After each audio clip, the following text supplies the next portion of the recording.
dia a dia de l'alcaldessa de Guardamar és un dia molt intens perquè jo compagine la tasca d'alcaldessa amb una tasca de professor i damunt tenim una empresa familiar i una maneta de 54. Doncs aprofito tots els matins perquè la sort de tenir la feina per les vesprades i per tant pel matí sí que aprofite a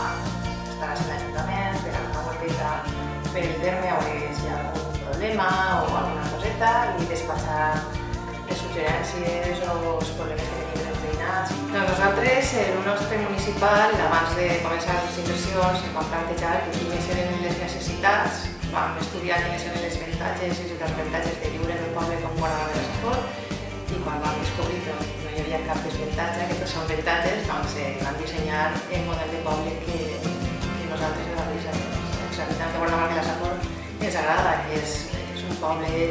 que està envoltat de natura, on la gent li agrada sortir al carrer, passejar, gaudir del sol, gaudir dels tarongers i per tant el que vam fer va ser dissenyar un parc periurbà aprofitant uns terrenys que estan totalment abandonats.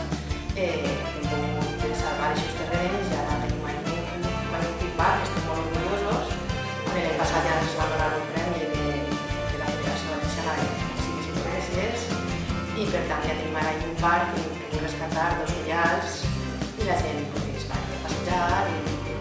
estem molt contents de com s'ha quedat. La intenció és ampliar aquest parc,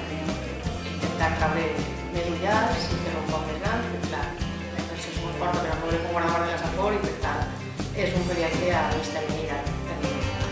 I també vam fer, apostant per la vida sana, apostant per el deport, vam fer